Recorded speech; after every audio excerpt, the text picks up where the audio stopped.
Welcome to the Shh, Mom and Dad Are Talking podcast. Where we put the babies to bed and talk about whatever we want. Oh, Tyler. Stop. We ain't gonna talk about him like that. God damn. I was leery about even talking about this because I'm kind of a firm believer in that we should support people from our community when they're doing well. Absolutely. But I just thought it was a great topic to have. If you've been anywhere on, what do they call it? Black Twitter? Is that what they call it? Yeah, I'm surprised you know what Black Twitter is. I've been working on my craft, y'all. I've been putting in work. But apparently, you know, Tyler Perry, a mogul, he's great at what he does. He's really opened up a lot of doors and opportunities for just a variety of different people. Mm-hmm. But he has gotten some serious flack for Instagram posts that he put up. That was supposed to be motivational, I think. I think he's definitely got a blind spot. A blind spot? Yeah. So basically what happened was he did a quick Instagram or Twitter video and he talked about, you see all these scripts?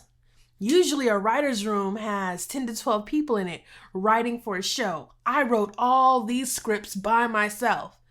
It was a lot of scripts. It was a lot of scripts. And just for some people, a writer's room, I didn't know what it was. I had to look it up. And apparently TV shows, movies, different things like that, they normally have like a core group of people who are involved in the writing process.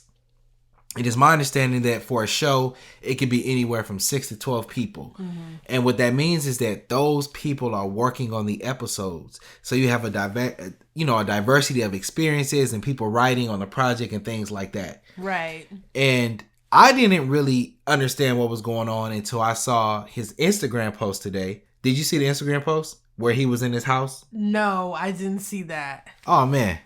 I'm going to pull it up. I'm shocked that you haven't seen it. But I'll describe it for the audience. So I guess Tyler Perry was responding to the comments that he was receiving on social media. And he posts like this really dope picture of him sitting in his home, I guess, to take a shot at everybody and said, "This is my writer's room." And it's just him sitting in this gigantic room. These ceilings look like they're like 1,000 feet tall, like a giant could live there. But anyway, and his fireplace look like it's a doggone slave plantation. Oh, stop! Is that Sacagawea? A picture of Sacagawea at the top of that thing? I don't know. Tyler. But anyway, we're not trying to, Tyler, if you're listening to this, bruh, we're not hating on your grind, but I don't think it was a surprise that anybody thought that you wrote all those scripts. It's kind of obvious. So I'm just saying. I thought it was obvious that he wrote those scripts. Yeah. But this is the thing that was, I guess, most fascinating to me, and you could jump in there whenever you want, was the idea Thank that you for the permission. Thank you. Yeah. But the idea that I'm a firm believer that in leadership you want to have as many, well, I don't want to say as many, but you want to have a diverse group of experiences, a diverse group of ideas in the room, because that ultimately creates the best situations for the best ideas to come forward and to push the envelope and so that things move forward. And I just found it interesting, not even from like he's a writer or whatever, but just from a leadership standpoint that's his approach, and that he wouldn't be more open to having a writer's group or having a variety of different individuals who, you know, participate in the writing process so that he can have just a diverse group of ideas, experiences, and things like that for his shows. Well said, babe. Leave it to you to be academic with it. Speaking of diversity, I just feel like he's got a show that's, I think, on BET called Sisters. And from what I've heard, it's terrible. Like, the writing is terrible. It's predictable. And my thing is, you're a 50-year-old man. What can you bring to the table as far as experience of a 20-something-year-old black woman? I just don't see it. Mm-hmm.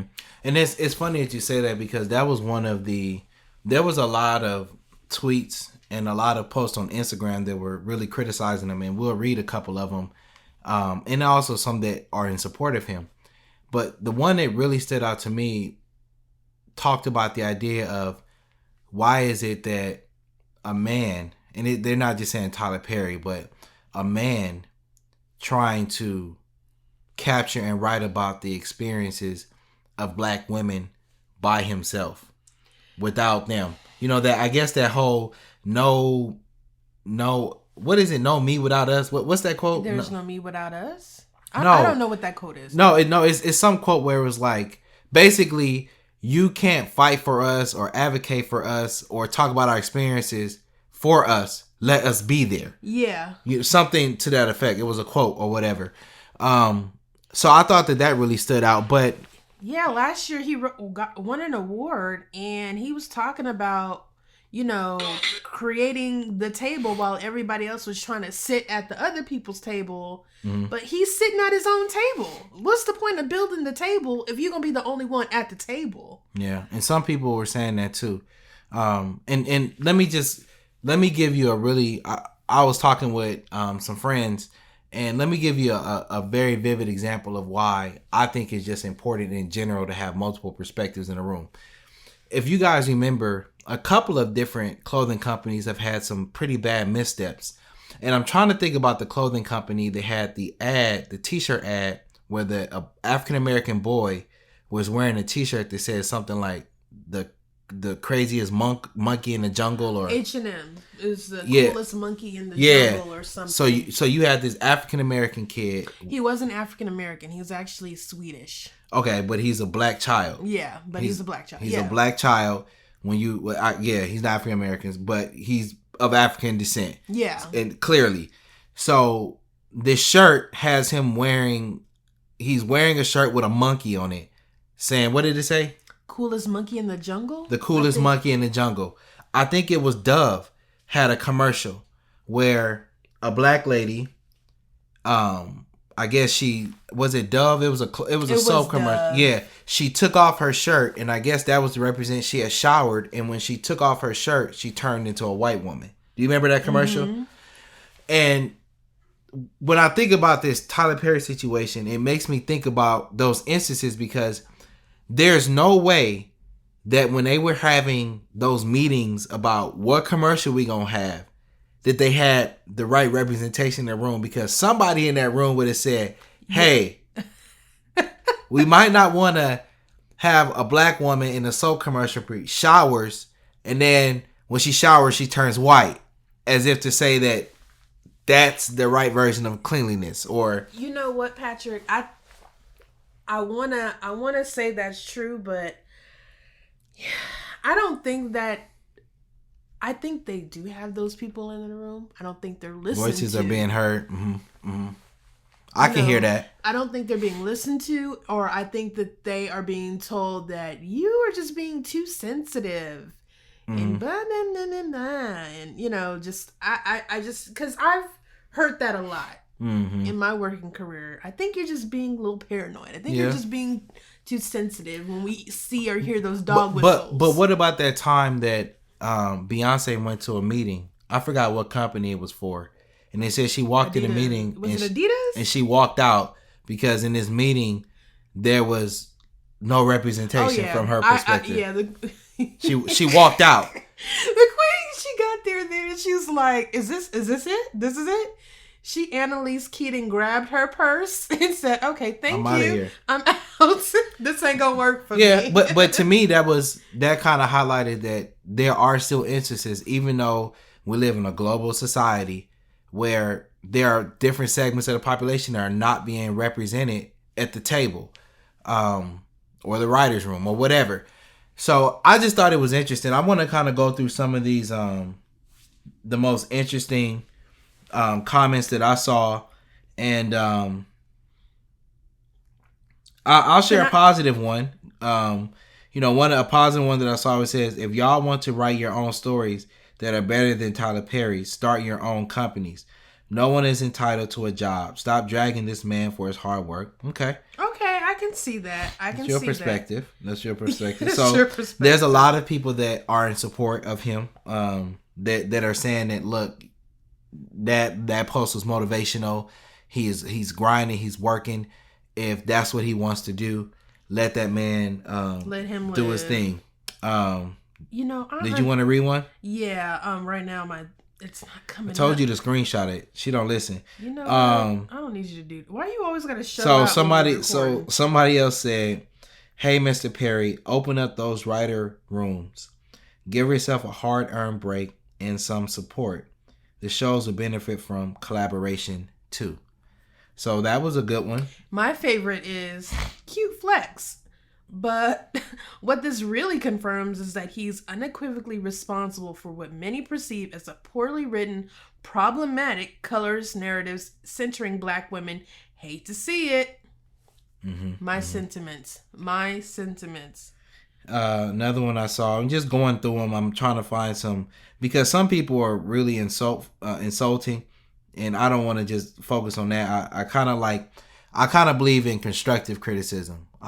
Give people criticism, but in a way that's not hurtful. I see somebody say your work ethic is great, but there are definitely a lot of fantastic Black writers who could use the opportunity and paycheck to work in a writer's room with you. So that was solid. And I wonder what it is. What is in his mind that thinks that him writing all of the scripts are a good idea? Is it ego, thinking that he's a better writer than he is?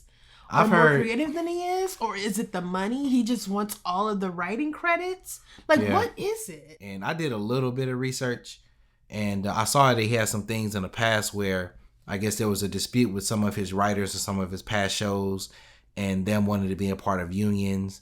I know that he settled some things with them, and I think the Writers Guild. So some people speculate that it is, the fact that he doesn't want to pay the writers, but then also I think writers, there's a residual income that you get from when you write. But why? Why? You are rich beyond belief. You just opened up a 90, what is it? Not square foot, but acre. I thought it was big. Is it only 90 acres? 90 acres is a lot. It might be 90. I don't know. I don't know, but you just opened up that huge studio. Mm-hmm. Why do you not want to pay these people? That's speculation. That's speculation. That's what some people are saying. Maybe he is just super confident in his craft. Maybe that's why he's doing it. I don't know. And all we can do is really kind of speculate on that. Overall, to kind of wrap this up, I just think that it would be great, to get that Black people don't get their stories told enough from diverse experiences. Typically speaking, we're always cast in very stereotypical roles, and just from a variety of different situations and settings, from TV shows to movies. Yeah, we're definitely painted as a monolith too, so that's a problem. So I think it would be great, to get more writers of color out there to really show the diversity of people of color's experiences, and not that we're just one way. Right, and as long as he continues to have his following. Let me read this one. This kind of exactly what we're saying. It says, this person said, I love that Tyler Perry built a whole studio in Atlanta. Now I wish he would use his success, influence, and money to help others tell their stories. In his next act, I wish he would produce so he could support so much good-ish too, but he needs to get out of the way. Yeah, because he definitely has a very thin scope of how he sees Black women, and we all know what scope that is if you've seen any of his movies, especially Acrimony. So, but ultimately, this episode was not about bashing anybody. When I really heard about it, I respect what he's been able to accomplish. You have to respect it. He has put lots of people to work, and really, ultimately, all we can do is kind of speculate. He's successful for a reason. But I definitely think that I'm of the mind that he needs to be taken down a peg or two. Yeah. So I mean, it's different ways to look at it. Ultimately, I looked at it as, I'm like a social scientist a little bit. I always look at things from like a critical or analytic perspective, and I don't just look at it in one situation. I look at it as, if I'm a principal, I want to have different people in the room to help me build this great staff at my school. If I'm a company, I want to have the brightest minds in the room so that we can create the best product. If I'm in advertising, I want the best minds in the room so we can come up with the best commercials, the best pitches. And I just, I just found it interesting that he chooses to, as far as his scripts and writing, to take on the vast majority, if not all of it. Well said, Professor. Well, moms and dads who are listening, please let us know what you think. Do you think Tyler Perry is an awesome writer and we need to let that man live? Do you think that he definitely needs some assistance in the writer's room? Tell us what you think. Leave a comment. Please share this podcast, rate this podcast. Yeah, and we're doing better with our social media. Check us out on Instagram at Mom and Dad Are Talking. We're trying to do better on our Instagram. You can check us out there. Subscribe to the podcast. And tell us what you want us to talk about. Yeah. Whatever you want us to chop it up about, we want to do it. As always, we'll see you at the top because the bottom is too crowded. Peace. My teeth gon' have them rocks in, and my bars gon' be top 10, and my cars gon' be top list, and I'm